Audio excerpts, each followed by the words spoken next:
Stop wasting your time. If you want to become a hacker in 2025, Kali Linux is your gateway drug. Today, I'm gonna show you exactly how to install it, whether on a virtual machine or directly on your laptop. No fluff, no mistakes, let's go! Kali Linux isn't just any Linux. It is the platform for hackers, pen testers, and cybersecurity professionals. And don't worry, you don't need a Linux PhD to get this running. I'll guide you step by step so you can follow along and actually get it working. Before we dive in, here is the checklist. You will need a computer or a laptop, obviously. Then, Kali Linux ISO from the official website. Either VirtualBox or a VMware or USB stick if you're installing on a laptop. And patience, maybe even some snacks. If you're using a VM, click on Create a new virtual machine, select Typical and click on Next. Locate the ISO image that you downloaded and click on Next. Then select Linux and click on Next again. Now you can rename your virtual machine to Kali, if you want, of course. Then click on Next, give it like 20 gigabytes of storage, and you can just click on Finish. And now your virtual machine will start. You're performing this in a virtual machine, so your real PC is 100% safe. If you're installing Kali on a laptop, you can use a tool like Balena Edger to burn the ISO image to the USB stick. And when you have a ready bootable USB, just restart your system and hit F2, F10, F12, Escape, F11 or Delete.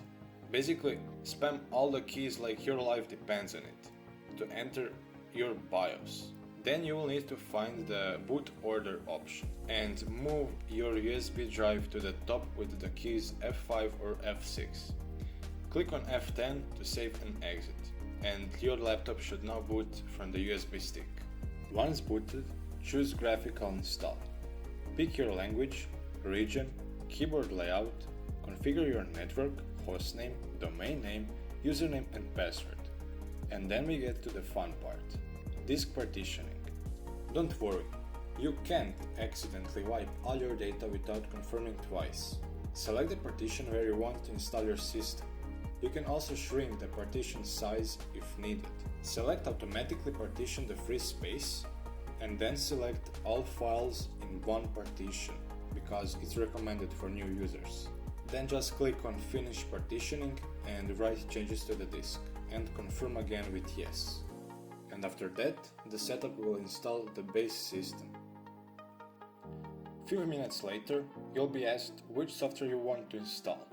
I recommend you to select KDE Plasma, Large and Everything, but only if you have more than 30 gigs of storage.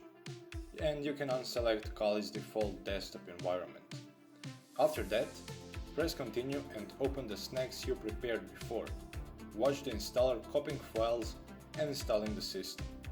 In the end, the setup will install and configure GRUB Bootloader. If you get prompt whether you want to install GRUB Bootloader on your primary drive, you can select Yes, but only if you don't have other operating systems on your disk. Then specify the bootloader installation device and press on Continue. And after all that, your system will reboot, and make sure to remove your USB drive, so you can boot into the system normally. Boot into Kali, log in with your username and password, and there you have it, Kali Linux running either in a virtual machine or on your laptop. Click that like button, comment if you got stuck anywhere, or hit me up on Instagram, and don't forget to subscribe. You don't want to miss what's coming next.